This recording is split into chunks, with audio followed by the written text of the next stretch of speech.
Hello students, चलिए solution करते हैं agriculture maths and elementary statics class 11th के चैप्टर 5 एक्सरसाइज 5.4 के क्वेश्चन नंबर 3 का। एक्सरसाइज 5.4 है समांतरीय गुणोत्तर श्रेणी और इसका क्वेश्चन नंबर 3 हम सोल्व करने वाले हैं। तो देखिए क्वेश्चन क्या है, क्वेश्चन आपके सामने है।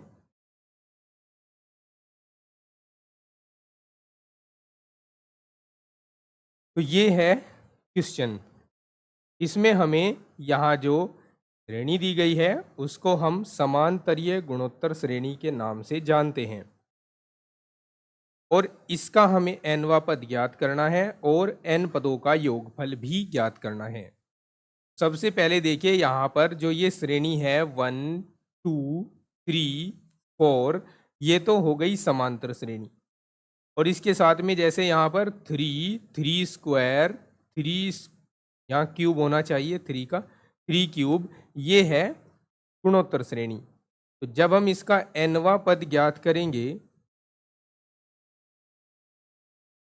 तो उसमें हम समांतर श्रेणी का nवा पद ज्ञात करेंगे a plus n minus 1 into D और इसको गुणा कराएंगे गुणोत्तर श्रेणी के nवे पद से यानी ar की पावर n माइनस 1 से। अब यहाँ जो समांतर श्रेणी है उसका प्रथम पद तो 1 है, तो यहाँ पर हमने 1 रख दिया a के स्थान पर। n पदों के लिए देख रहे हैं, चूंकि nवा पद ज्ञात कर रहे हैं तो इसलिए n ही रखा जाएगा। इसका जो सारवंतर है वो आप देख सकते हैं, 2 में से 1 घटा दीजिए 1 ही आएगा, तो यहाँ 1 रख दिया हमने। अब गुणोत्तर श्रेणी के लिए देखिए, गुणोत्तर श्रेणी का प्रथम पद भी 1 है तो यहाँ 1 रख दिया। सार्वनुपात क्या है? सार्वनुपात दूसरे पद को पहले पद से भाग देकर मिलता है या तीसरे पद को दूसरे पद से भाग देकर मिलता है और भाग देकर हमें मिल रहा है 3, तो यहाँ सार्वनुपात कितना है? 3 है और n माइनस 1 आ जाएगा इसकी पावर। ठीक है, यहाँ से अगर हम कैलकुलेशन करें तो 1 प्लस n माइनस 1 ही बन रहा है और इधर 3 की पावर n माइनस 1 बन रहा है। यहाँ 1 से 1 कैंसिल आउट, n इंटू 3 की पावर n माइनस 1। ठीक है, ये बना अपने पास nवा पद। अब इसके बाद हम n पदों का योगफल ज्ञात करेंगे। उसके लिए हम मान लेते हैं ये जो हमें योगफल दे रखा है इसको Sn के बराबर मान लेंगे। माना Sn बराबर है 1 plus 2 into 3 plus 3 into 3 square plus 4 into 3 cube. यहाँ n पदों तक लिख रहे हैं हम इसे, तो nवा पद हमने ज्ञात कर लिया है, उसको यहाँ पर लिख देंगे n into 3 raise to power n minus 1। ठीक है, अब अंडरस्टूड है कि एक ये हमारी एक समीकरण बन गई। दूसरी समीकरण हम बनाते हैं और वो कैसे बनाते हैं? जब हम इस पहली समीकरण में सार्वनुपात से गुणा कर देते हैं। और सार्वनुपात क्या है? सार्वनुपात यहाँ 3 है, तो 3 से गुणा करा दीजिए 3Sn आ जाएगा। यहाँ 3 से गुणा कराओगे तो यहाँ आएगा 3, ठीक है, प्लस यहाँ 3 से गुणा कराओगे इस पद में, ध्यान दीजिएगा, इस पद में 3 से गुणा कराओगे तो ये 2 इंटू 3 स्क्वायर बनेगा। इस पद में 3 से गुणा कराओगे और यहाँ पर लिखोगे तो क्या मिलेगा? देखो ये मिलेगा 3 इंटू 3 क्यूब प्लस इसी तरह से ये n पदों तक चलेगा और लास्ट में जो nवा पद है इसमें आप अगर 3 से मल्टीप्लाई कराओगे तो n तो एज इट इज रहेगा। 3 की पावर n माइनस 1, इसमें अगर आपने 3 से मल्टीप्लाई कराया 3 की पावर 1, तो यहाँ पावर्स जब ऐड होंगी आपस में तो 1 से 1 कैंसिल आउट हो जाएगा और यहाँ ओनली बचेगा 3 रेज टू पावर n। ये समीकरण 2 हो गई।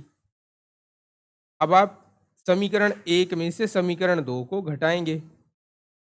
समीकरण 1 माइनस समीकरण 2 घटाने के बाद अब हमारे पास क्या क्या शेष रहेगा ये देखिए।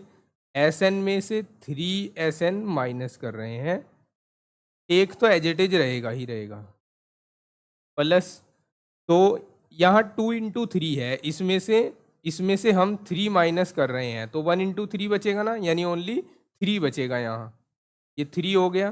प्लस यहाँ 3 में से ये 2 घटा दीजिए, इस 3 में से ये 2 घटा दीजिए, ठीक है। गुणांक तो इनके साथ समान रहेंगे क्योंकि 3 की घात 2 यहाँ कॉमन लिया जाएगा। अगर बात नहीं समझ आ रही है तो देखिए मैं ऐसे कह रहा हूँ, 3 × 3 है, इसमें से 2 × 3 जब घटाएंगे तो क्या करेंगे, 3 - 2 में से ये 3 स्क्वायर कॉमन ले लेंगे तो यहाँ 1 ही तो बचेगा। बात समझ आई ना? देखिए घबराने की बिल्कुल भी बात नहीं है, अभी मैं आपको फिर से बता देता हूँ, देखो क्या होने वाला है यहाँ पर। 1 एज इट इज आया, ये थोड़े से कंफ्यूजिंग क्वेश्चन है, समझने में थोड़ी कठिनाई होती होगी, मैं समझ पा रहा हूँ।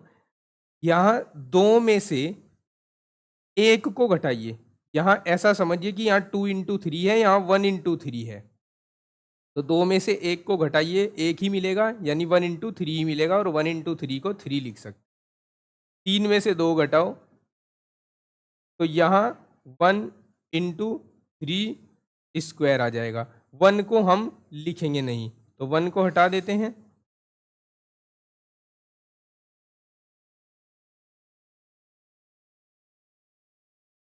3 स्क्वायर।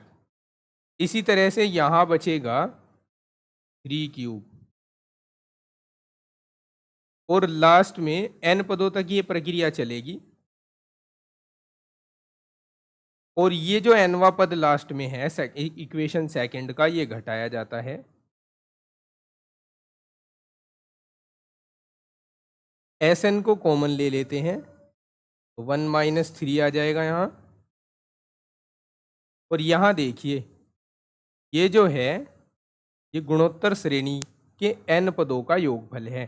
गुणोत्तर श्रेणी के n पदों के योगफल का सूत्र होता है a × 1 - r⁻n/1 - r। तो यहाँ a का काम कौन कर रहा है, 1 कर रहा है, 1 - r यानी सार्वनुपात का काम 3 कर रहा है, 3 की घात n लिख देंगे और बटे में 1 - 3 आ जाएगा, और -n e⁻n हो जाएगा।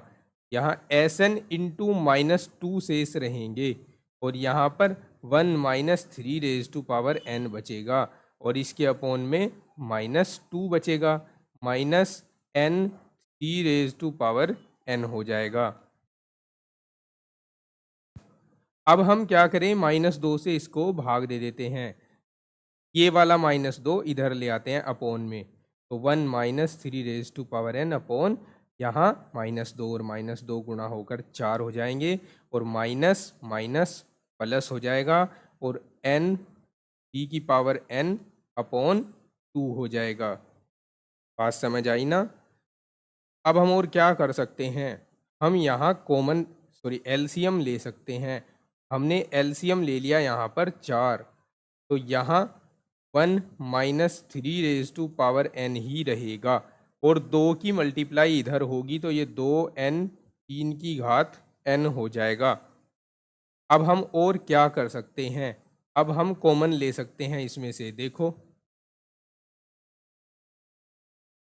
इन दोनों पदों में से जब हम कॉमन लेते हैं तो प्लस का चिन्ह लगा देता हूँ, 3 की घात n को कॉमन ले लेता हूँ, यहाँ बचेंगे कितने, 2n बचेंगे, यहाँ ये 2n लिख दिया, यहाँ -1 बचेगा, -1 लिख दिया, और बटे में 4 हो जाएगा। ठीक है, अब इसको मैं लिख देता हूँ 2n - 1 × 3n + 1/4। ठीक है, ये हमारे इस क्वेश्चन का आंसर रहेगा। ठीक है, बात समझ आई ना? उम्मीद करता हूँ कि आपको क्वेश्चन का सॉल्यूशन ठीक तरह से समझ आ गया होगा। बाकी के जो क्वेश्चन 1 और 2 हैं वो मैंने प्रीवियस वीडियोस में सोल्व कराए हैं, और सभी चैप्टर्स जो अभी तक पढ़ाए जा चुके हैं उन सब की एक प्लेलिस्ट बनाकर मैंने लिंक दे दिया है इस वीडियो के डिस्क्रिप्शन में एंड स्क्रीन पर और आई बटन में। आप जाकर वहाँ पर देख सकते हैं, किसी भी चैप्टर की किसी भी एक्सरसाइज का सॉल्यूशन सब आपको अवेलेबल मिलेगा इस पर। चैनल पर, और ज्ञान पब्लिकेशन के सॉल्यूशन भी इस पर अवेलेबल हैं।